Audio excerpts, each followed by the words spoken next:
Okay. A couple of items for you at the top. Today, the President is hosting a roundtable CEOs of electric utilities from all over the country to discuss his economic growth plan for the middle class, the Build Back Better agenda, which will lower energy costs for working families, create good-paying union jobs, and build a reliable, clean energy future as we tackle the climate crisis. The President and these executives will discuss, or they are discussing, I guess I should say, how investments to reduce greenhouse gas emissions and expand tax credits for clean energy and free research and development are necessary, overdue, and critical for increasing the resiliency of our electrical grid, and essential to helping the pocketbooks of Americans around the country. The executives and organizations attending this discussion operate key parts of America's power grid, and they know that the best way to ensure future economic growth is to make long-term investments to combat the climate crisis, increase the competitiveness of our industries, and protect our electrical grid from extreme weather events. Amr, why don't you kick us off? Okay, thanks. So new CPI numbers come out tomorrow, and economists are forecasting an index of, I believe, 7.3% annually. And I was just wanting to ask, what do you see in the data right now that suggests inflation will fall quickly this year? And how confident are you that a decrease in inflation can occur without hurting demand in the economy? Well, let me start with a little bit of a preview, just so, well, we don't know the numbers. I know there are projections, but just as people are preparing to look at these numbers and prepare to report on the numbers. So first, when we look at tomorrow's data, what we're looking at is recent trends in inflation. So in November and December, price increases showed relative to the month before, slowed relative to the month before, and in January, they were down almost half from where they were in October. That's a sign of progress, that the inflationary increases are decreasing, I should say, month to month. And we'll be looking at that wage growth compared, looking how wage growth compared to inflation in January as well. What is also coming out tomorrow is annual data, right, which is, I think, what you're talking about. And so as we're looking at that, we expect a high year-over-year inflation rate reading in tomorrow's data, given what we know about the last year, right, and what we've seen over the last year.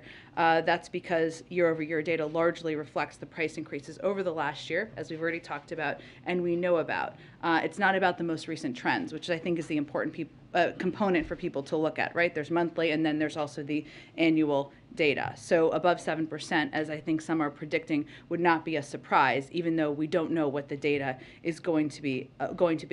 But looking at that, reading of it as we prepare for tomorrow is still consistent with the path, in our view, to go to your question, that leading outside forecasters continue to project that inflation is expected to decrease over the course and moderate over the course of this year. So that continues to be outside projections, even as we're preparing for the new data tomorrow. I think there was another part of your question, but I wanted to explain what people should prepare for. Well, I guess with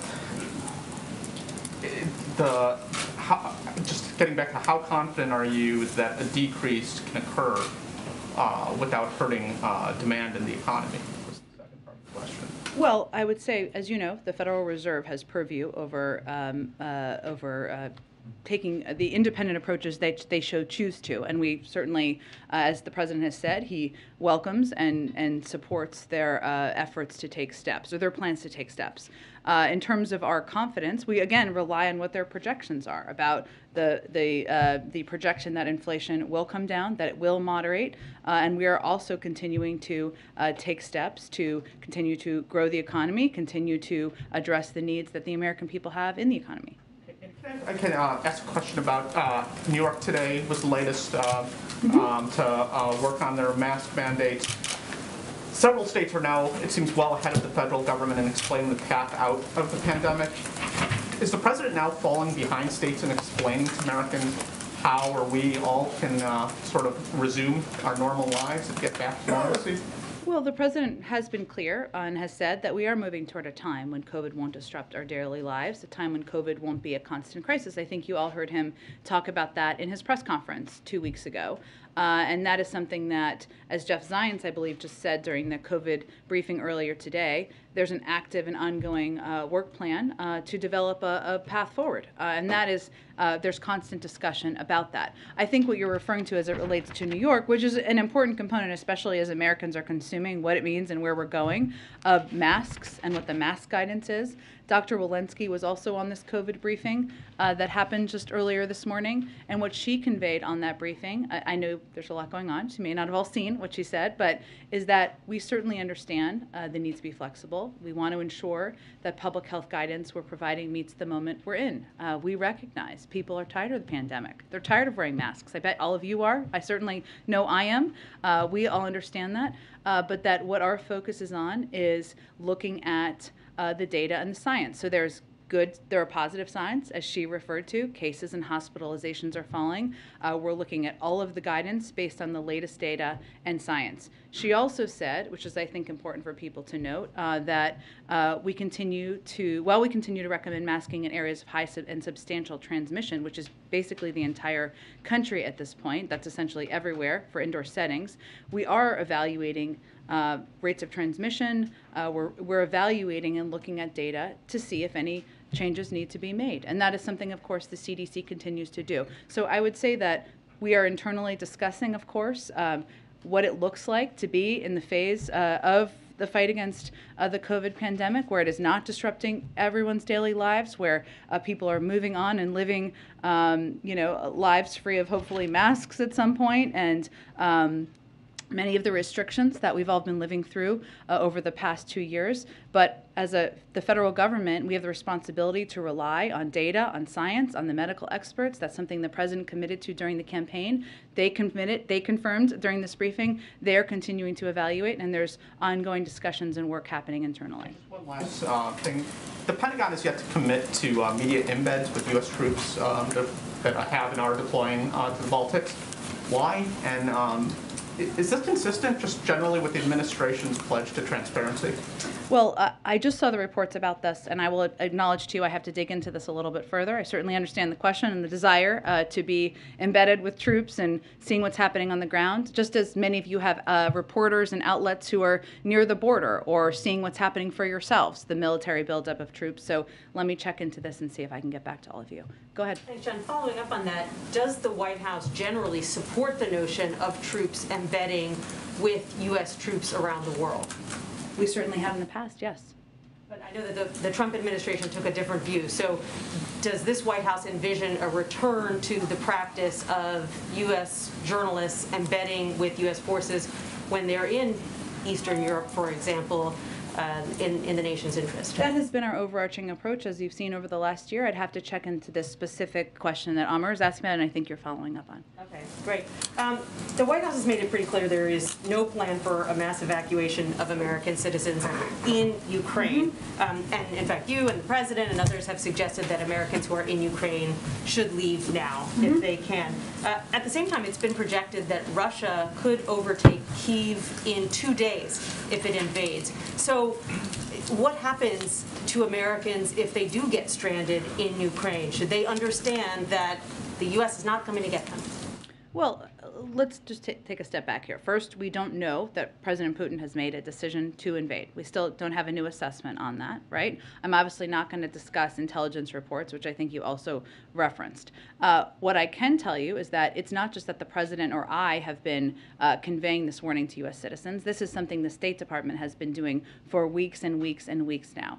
I know there have also been a range of reports out there about American citizens. As you all know, because we've discussed this before, U.S. citizens are not required to register their travel to a foreign country with us, and we don't maintain a comprehensive list of U.S. citizens. That said, the State Department does estimates from time to time, and I know there have been much larger numbers out there, so I just wanted to reiterate for all of you that back in October, the State Department estimated there were, at the time, so months ago, about 6,600 U.S. citizens residing in Ukraine, not much larger than that. There have been, of course, there are periodic times during the holiday season where there are assessments of tourists and visitors and others, but in terms of citizens residing in Ukraine, many of which would be dual citizens. So what people should understand is that the United States does not typically do mass evacuations. Of course, the situation in Afghanistan was unique for many reasons, including that it was the end of a 20-year war. We were bringing a war to an end. We were not trying to prevent a war, as we are certainly in this case. There are a range of means that individuals and Americans can depart from Ukraine, and we've been encouraging them to do exactly that. But how we've been looking at this is much more similar to what was ordered in Ethiopia or Kazakhstan in recent months, where the security circumstances on the ground warranted travel advisories and warnings from the State Department. And can you explain how the process would work if U.S. citizens were able to make it by land to Poland or Romania? What's the plan that's being put in place to help them? You mean if they cross the border? Well, if there is an invasion. Well, there are still, I think what we're encouraging American citizens to do is depart now. Obviously, there hasn't been an invasion, and we don't know that there has been a decision to invade. Obviously, we have a range of diplomatic presences, not only in Ukraine, but in neighboring countries that are always available for a U.S. citizen should they need assistance. Go ahead. Thanks, Jen. HHS just put out a statement clarifying around some reports that crack pipes are not going to be part of the safe smoking kits that are funded by the administration. But can you clarify for us, were they never a part of the kit, or were they removed in response to this reporting and this pushback? They were never a part of the kit. It was inaccurate reporting, and we wanted to put out information to make that clear. What is in the safe smoking kit? A safe smoking kit may contain alcohol swabs, lip balm, other materials to promote hygiene and reduce the transmission of diseases like HIV and hepatitis. I would note that what we're really talking about here is steps that we're taking as a federal government to address the opioid epidemic, which is killing tens of thousands, if not more, Americans every single day, week, month of the year. We put out this statement, though, because there was inaccurate information out there, or I should say HHS put out this statement because there was inaccurate information out there, and we wanted to provide clarification on the allowable uses for the HHS harm reduction program. It's not a change in policy. This program, though, is focused on harm reduction strategies, including prioritizing the use of fentanyl test strips and clean syringes. And all of these harm reduction services that will be supported by these programs are intended to save lives from an epidemic that we know is devastating to communities across the country. And then, so just to put a final point on it, does the administration support any effort then to distribute drug paraphernalia, like the pipes that we were hearing about? The statement makes clear that we don't support federal funding, indirect or direct, for pipes. And then on the safe injection sites that the DOJ is evaluating, was this an ask from the White House that they review that policy? Because I know that for years DOJ has opposed efforts to open safe injection sites. It's under litigation, so I can't speak to that. But what I can tell you and reiterate is that the White House is committed, as I would reiterate for you, many Democrats and Republicans, including Senator Cruz, to taking steps to address the opioid crisis. This is not an issue that is inflicting just blue states. It is inflicting millions of Americans across the country, and it is important that we take steps to address it. So just final wrap of those two items, what would you say to critics who are concerned that the Biden administration is somehow encouraging illegal drug use? I think that it's important to step back and remember, just to put a little more of a fine point on it, that we're losing an American life every 5 minutes to overdose. We don't have time for political games. The president's focused on saving lives through harm reduction programs. That's exactly what we're talking about here. They work in red states and they work in blue states. We know they save lives. They help connect people to treatment and recovery. And they were endorsed this week by a bipartisan commission co-chaired by Senator Tom Cotton that examines steps we must take to address the devastating toll of overdoses. So what I would say is this is not a game. This is not a political game. This is an epidemic that is taking the life of an American every 5 minutes, and we need to work in a bipartisan way to address it. Thank you. Can I ask real quick about masks? We had another state today dropping the indoor mask mandate as the CDC is confirming that their guidance is not changing.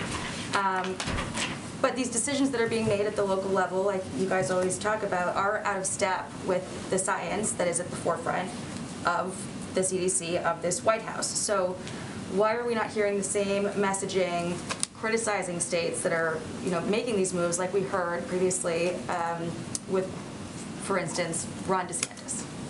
Well, I would say there is a distinct difference between standing in the way, which Ron DeSantis did, or Governor DeSantis, I'll give him his full title, of teachers, school administrators, and others taking steps to protect the students and their school communities. There's a difference between standing in the way of it, threatening to pull back funding, and allowing for local school districts to make choices, which is what a number of these states are doing. Go ahead. Jen, quick follow-up on that. Does the administration risk looking out of touch with where the country is heading in terms of lifting these mask mandates if the CDC doesn't revise its guidelines? Well, again, we understand where the emotions of the country are, right? People are tired of masks. I would say not even if you look at the polling, though. There is also a huge chunk of people who still want masks, right? So it's not even that specific. It's just that, as you noted, there are some states that are moving towards rolling back or giving more choice to local communities about how they will implement these requirements. But again, from the federal government, what our responsibility to do is to abide by what the president committed to on the campaign, which is to listen to scientists, listen to data. That doesn't move at the speed of politics, it moves at the speed of data. And they, Dr. Walensky, committed to, conveyed, or I should say confirmed, that they were evaluating this at the CDC. And I want to just ask you about Russia. You were very careful in your wording when you were asked yesterday the extent to which the administration understands what happened between Presidents Macron and President Putin. Can you give us any more information today? To what extent has the administration been briefed? Has the president been briefed directly The on president those spoke talks? with President Macron this morning, which I believe we confirmed. Yes. And what does he understand about what came out of that meeting? Does he have the same sense of optimism that President Macron had when he left that meeting, that yes, perhaps there had been a tiny bit of progress in terms of helping create an off-ramp for President Putin? Well, Kristen, the president spoke, as I noted, with President Macron earlier today. He, as you know, hosted the German Chancellor, and I expect he will speak with a number of other European counterparts as the week proceeds. But what we're looking at here, Kristen, is not reports out of a meeting, but whether or not Russia is taking de-escalatory steps. They are not. They are taking escalatory, not de-escalatory steps. We certainly hope that that changes.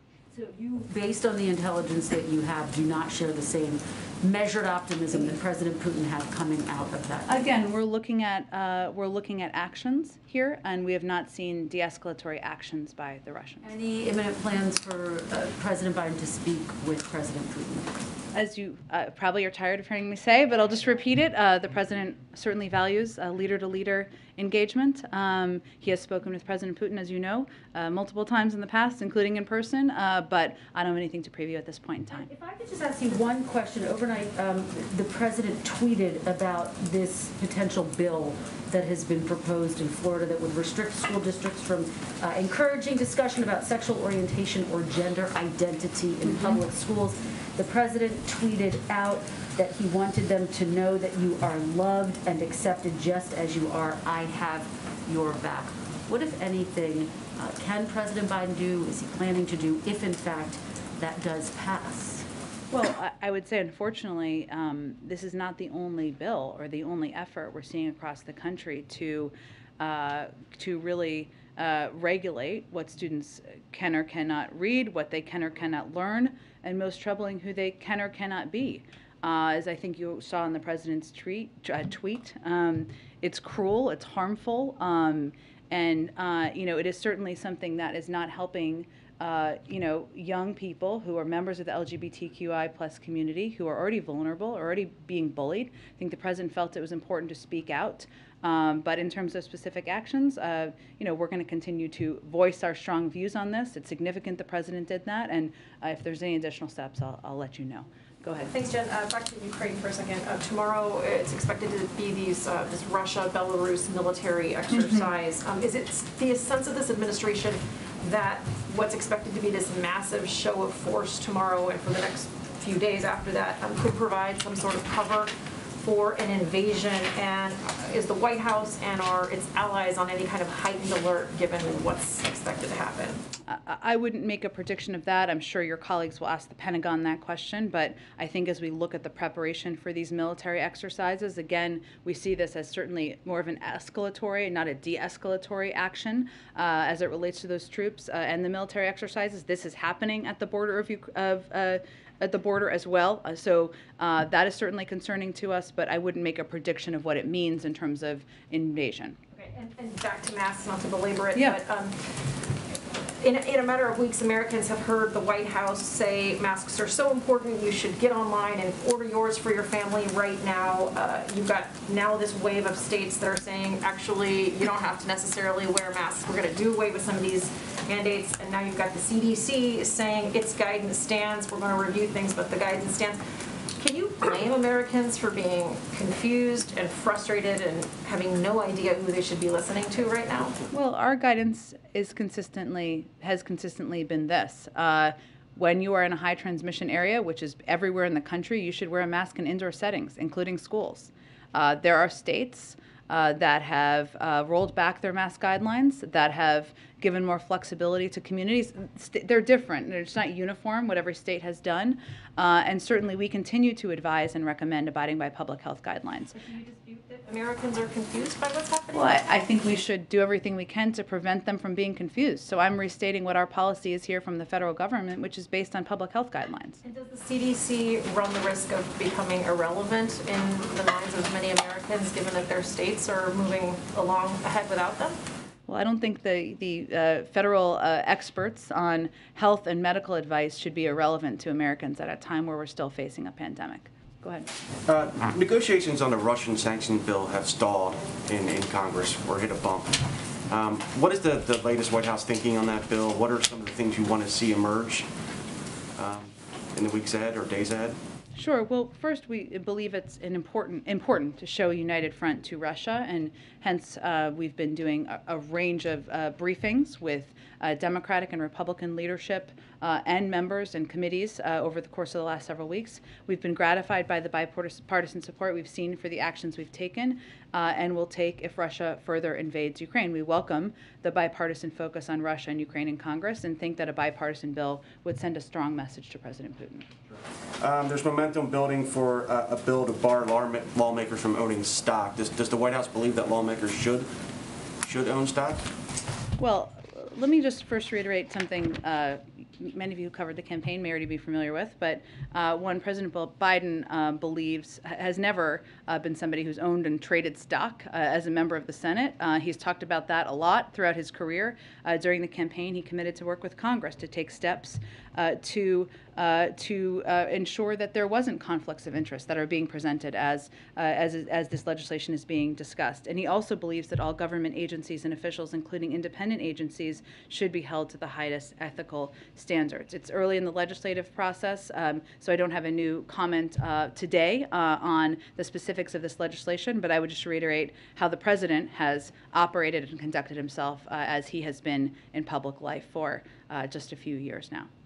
Last question. Senator Manchin has talked about there's no more Build Back Better bill publicly. Has the White House or your team ever considered rebranding the bill, a name change? Is that something that you've considered and you think would be beneficial? Sure. Look, I think our objective is working with Democrats, Republicans, if they decide they're for lowering the cost of prescription drugs, they're welcome to join us in this effort. But to determine how much of the president's Build Back Better agenda, whatever you call it, can be moved forward. And there is agreement on a number of big components, including with Senator Manchin, about the importance of lowering the cost of child care, what burden that has on families across the country, about the importance of lowering the cost of health care, of making the tax system more fair, of allowing Medicare to negotiate the price of prescription drugs, something the president will be going to Virginia tomorrow to talk about. So these discussions are ongoing. A lot of them, as you heard the president say at the press conference 2 weeks ago, are happening between members on the Hill, right, to determine what they can have support for. And our staff and senior members of the team are engaged in those as well. Go ahead. Jen, given that the CDC guideline still remains that masking is recommended in schools, if you are a parent, a teacher, a student living in a state where that is no longer recommended, should you still follow the CDC guideline? Yes. So even if the state is not requiring that you wear masks in the schools? Well, this is where we would advise any American to follow the CDC guidelines. And as Dr. Walensky said, and you referenced, they're constantly evaluating, right? Because the data is changing, the science is changing. It certainly is positive that case numbers have come down, hospitalizations come down, and they look at all of that information. That's why it's also important to note the difference between leaders who are saying we're going to leave it up to localities, local school districts to make decisions. No parent who wants to send their kid with a mask should be penalized. No teacher or who wants to wear a mask should be penalized, or school district who makes that choice should be penalized. But a lot of these decisions have been up to local school districts. In the past, we have funded and we have made announcements about a number of mitigation measures, which we will continue to work with school districts to implement. And it's been almost a month, I think, since President Biden addressed the issue of the pandemic in the form of a major speech. Why has it been that long since Americans have heard from him in sort of that kind of a setting about the pandemic? Well, I would say first, the president answered questions about the pandemic less than 2 weeks ago during a press conference. And certainly we have regular COVID briefings to provide the American people with an update on where things stand. We're currently, as I noted a little bit earlier, discussing what the next phase of the pandemic looks like. That's an ongoing process, and the American people can expect to continue to hear from the president on it. Would it be fair to say that the president believes the country is turning a corner on the pandemic? Again, I don't want to characterize other than to convey that we look at hospitalization numbers, they're coming down. That's a good sign. There's no question about that.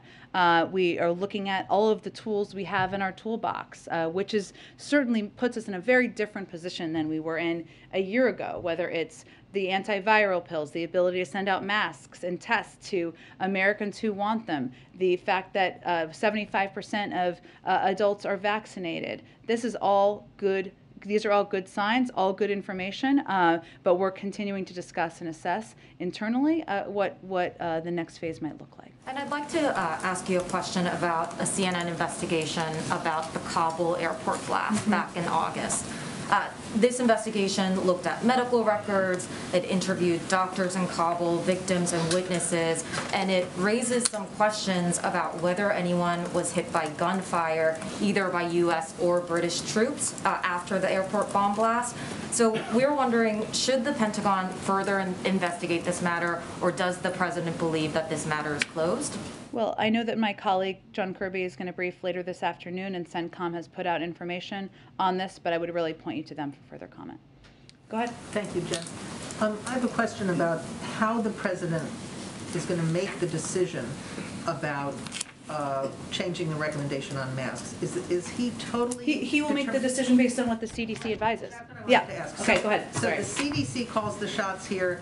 It's not like he measures trade-offs, the economy, mental health, people's behavior. It's just when the CDC says it's okay to do, that's what will determine his decision. But he doesn't take into account all these other factors. Well, what he has made the commitment to the American people on back when he ran for president, and we've tried to abide by, is that he would listen to the data, listen to the science. And certainly our health and medical team, obviously the CDC is part of that, Dr. Fauci, other experts. You've heard, though I would note, Dr. Murthy and others talk about mental health impacts. So I would point you to them to talk about all the factors, but we're certainly going to listen to our doctors and medical experts. What I'm trying to determine is, what does listen mean? Does it mean that the CDC calls the shots here, or, as these governors have done, does the president take into account the trade-offs? I mean, this is about public health. It's not like just some kind of abstract thing in a vacuum. Kids' mental health is affected by wearing masks. Human behavior is part of this. The economy is part of this. Does he take those into account, or does he assume the CDC will do that for him? Well, I think, Mara, it's also important to note that masks are effective at reducing transmission in schools and other places, and we know that from what the data has told us, right? There are a range of health and medical experts who advise the president and make determinations about how the CDC guidance will be changed, but that is what we rely on, yes. There are a lot of doctors who are now signing statements saying it's time to lift mask mandates, especially for kids I understand that, but we rely on the health and medical experts who work in the federal government, as we should, even as we account for and consult with outside experts. Go ahead. Thanks, Jen. You mentioned the president's trip tomorrow to Virginia. Do you expect a new announcement of some sort on prescription drug prices, or is it going to be kind of a familiar argument about the importance of his Build Back Better plan, and he'll be appearing alongside a vulnerable House Democrat? Will that type of travel, where he'll be going out with Democrats facing tough re-election battles, be sort of the North Star as he accelerates his travel schedule, or at least has said that he wants to do that? Sure. Well, on your second question, I've become quite careful about what I say about politics and campaigning from this podium, but the president himself has said, so I can point to that, that he is eager to go out there and hit the road for Democrats who are fighting for an agenda for the American people. So certainly tomorrow, when he is out in the Richmond area with Congresswoman Spanberger, this is an opportunity for him to go back to your first question, to really talk about his view that the fact that Americans are forced to pay 2 to 3 times more for drugs than citizens in other advanced economies is unacceptable. It's flat out wrong, and we need to act to stop the abuse of American families. He, as you've heard him say many times, and I expect you would hear him say tomorrow, insulin, which was invented over 100 years ago, costs roughly $10 to make, but families are sometimes charged over $1,000 for it. That's unacceptable. It causes untold pain for thousands and thousands of families, and Medicare being able to negotiate the cost of prescription drugs, I don't know that it needs to be a new policy. It's a good policy supported by many, many Americans, the vast majority across the country, Democrats and Republicans, independents, and we obviously want to continue to fight to get it done.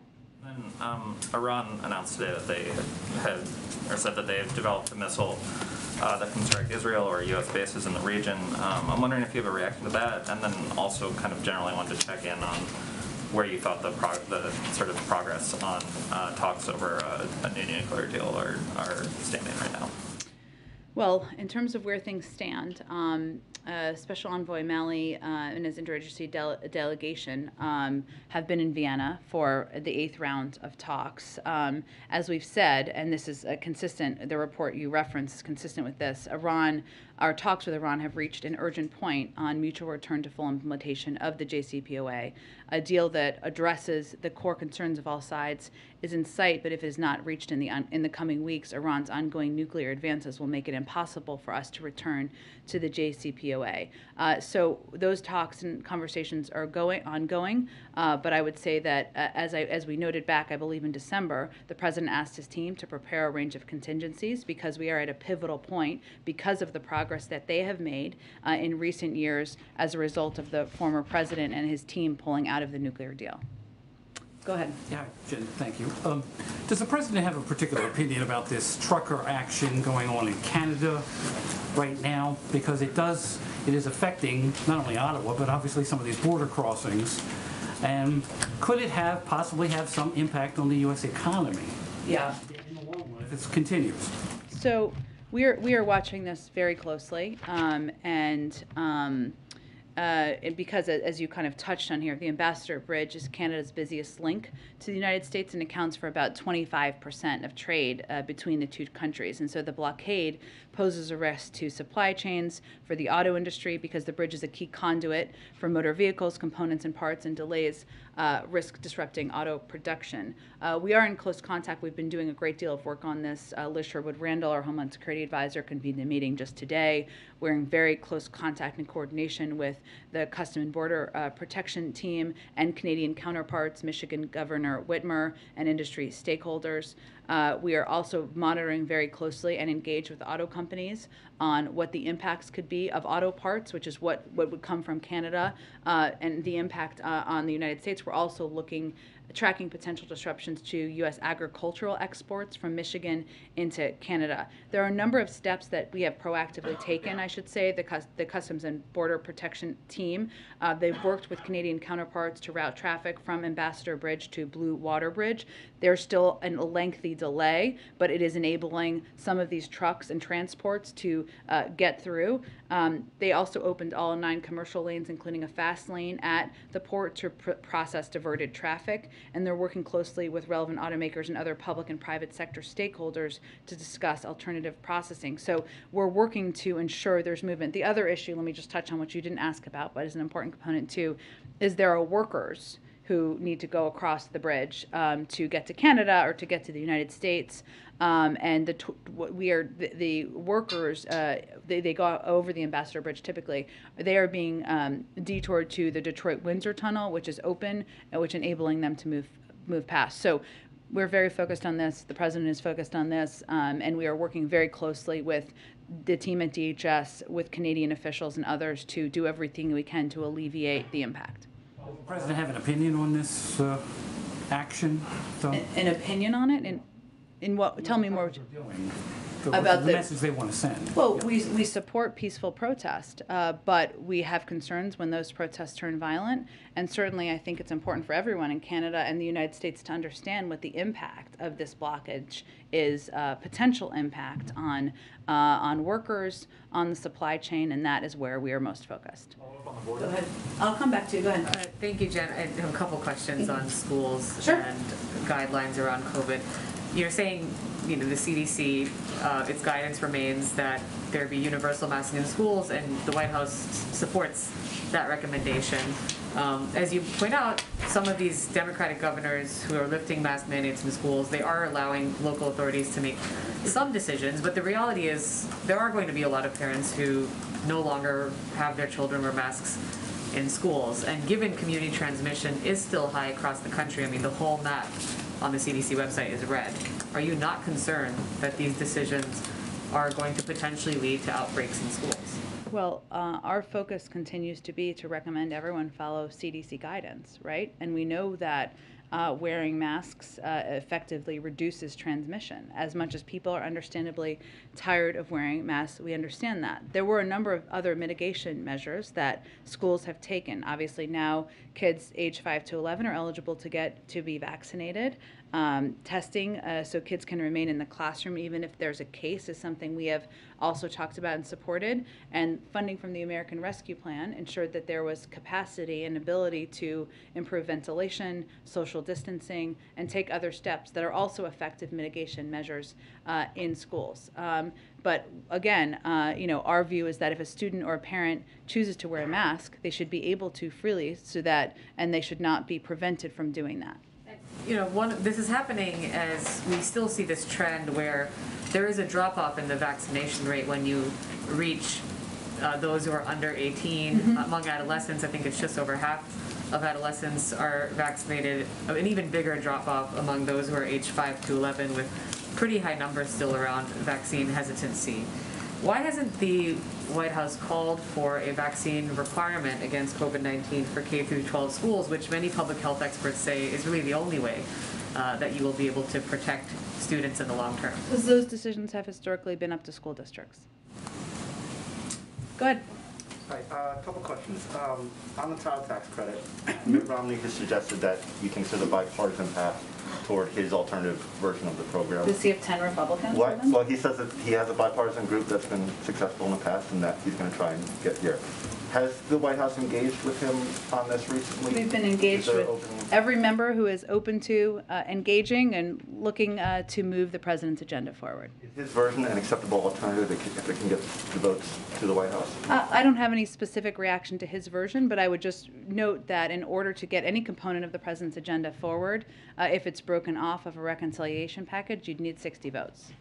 On the COVID, Kristen Urquiza, who spoke to the nominating convention for the president, told us a couple weeks ago that she's disappointed that the president hasn't met and engaged more directly with people who are affected by COVID. So we're at over 900,000 deaths now. Are there any plans for the president to host people at the White House who have been affected by COVID, whose families have been affected by COVID? I'm happy to check and see if there's any plans. I would note that the president has spoken about COVID and his plans and his commitment to addressing the pandemic more than perhaps any other issue since he became president. And more importantly than that, I think most Americans, he's taken very specific actions to ensure that vaccines are available, that tests are available, that masks are available, that schools are open, which that is what impacts people's lives on a daily basis, but I can see if there's any plans for that. Go ahead.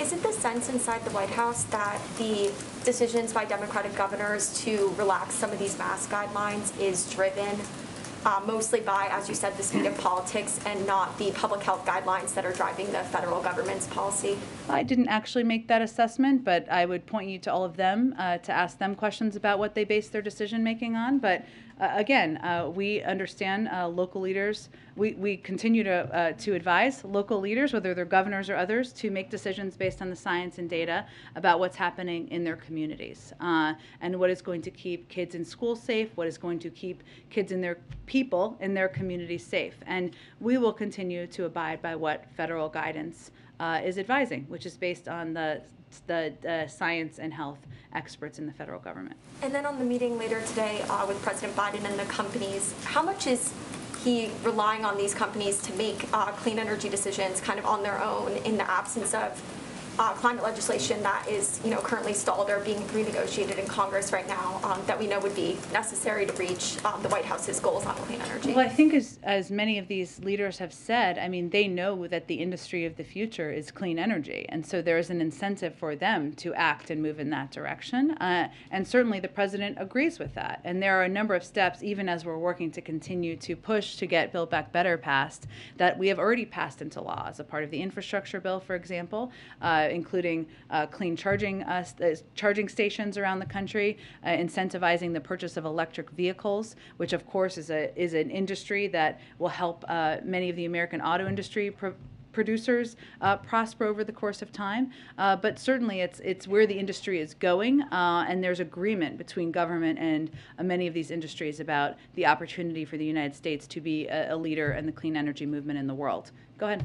Thank you so much. I just have two boring questions and a round follow-up. Starting with Build Back Better World, do we have any news on when that's going to be officially launched? Have you identified any programs? Can you share any details? Well, the president's talked about this quite a lot on the global stage. Let me see if we can get an update from the NSC team about any new specifics on it. Then I want to talk about something that Russian President Putin said the other day. He made what many Russian speakers interpreted as a rape joke directed at Ukraine. Given that diplomacy is all about talking, how does the administration view talk like this? Does it shorten the diplomatic off-ramp? Because it's a pretty undiplomatic thing to say. And has the White House communicated to the Kremlin, yo, that's not cool, Well, first I would say that any joke about rape would certainly be something that everyone in this government would be outraged by, whether it's happening from the mouth of a U.S. official or a foreign official. I'd also note that we have never held back in our concern about the lack of truthfulness of some of the statements that come out of the mouth of President Putin and members of the Russian leadership, and also the bellicose rhetoric that has come out of their mouths. So we have never held back on our concern, and certainly that joke would not be something that we... I don't have anything more in terms of diplomatic discussions. Go ahead, April. Jen, two topics. One, back on the HHS issue and pipes. Misinformation has a terrible ripple effect.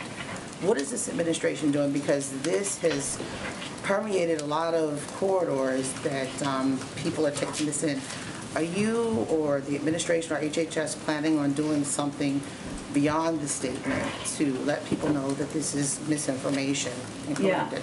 That's a really important point, because I think there's been a lot of misinformation about particularly this issue, and it has really clouded over what is a hugely important issue in this country, which is a fight against the opioid epidemic and the need to have bipartisan approaches that are going to help communities that are impacted address it. But yes, we will certainly be building out our efforts to effectively communicate that we are not, that what is in a safe smoking kit, what is not in a safe smoking kit, and what we are effectively trying to do with our harm reduction program. Has a lot of damage already been done just by this information in certain communities, are you finding? We certainly have seen it, and I think, April, one of the reasons we felt, even though this has never been a part of what has been funded, we felt it was important to put out a public statement from the federal government to make that clear, because we saw the spreading of misinformation and the fact that it was having an impact on a range of communities, and we felt, even though it was never true, that we needed to put out a proactive statement. And then, okay, and second topic, I asked you on Monday about President Biden and the last time he talked to Anita Hill. Do you have any more information? You did ask me that. I don't have an update on that. I will venture to see if I can get one today. Is she part of the external group that is working with the White House on these nominations for Supreme Court? There are a broad range of individuals, legal experts, scholars, members of Congress of both parties that are being consulted with. We have not put out that list of individuals publicly. I can see if there's more information we can provide. Go ahead in the middle. Thanks, Jen. Two quick questions. One, we've heard from the White House about this effort to reach out to Republican senators on the Supreme Court nomination. I wondered if you could explain a little bit kind of what the focus of those conversations are. Are you guys, fielding suggestions on who the nominee should be? Or are you giving them a short list and getting their reaction? I'm just kind of curious sort of what the focus of the outreach to Republicans is.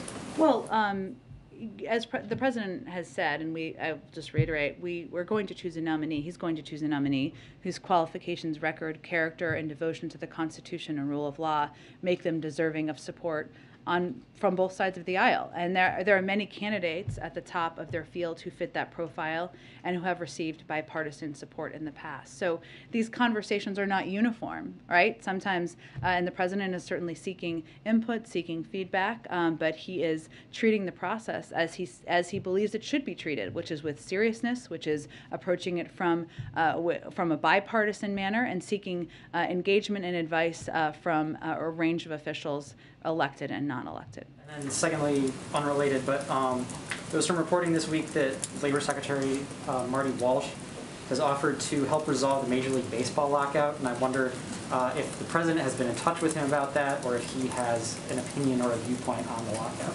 I'm happy to check on that, and my husband is also looking for an answer. So I will check on that. I don't have anything new. Go ahead. Yeah, yesterday in the event you highlighted electric vehicles. Yeah. Today you're highlighting the utility companies are here. 3% of the market is electric for vehicles in the U.S. So if Americans go out and buy a lot of electric cars, can the grid handle the load without using more coal power? Well, I think we're trying to address this from many fronts, right? As you know, and you've seen in the president's infrastructure legislation, which includes additional charging stations, which includes incentivizing and making it more affordable and accessible for Americans to purchase electric vehicles.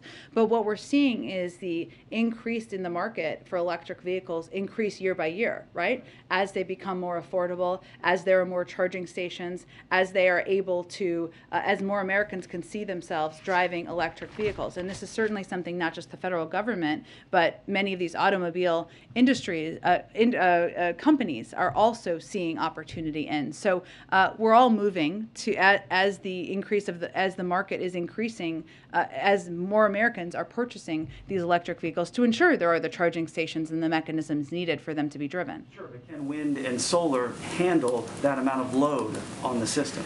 Well, again, we're working to increase all of the components of what is needed to ensure that electric vehicles can be powered across the country.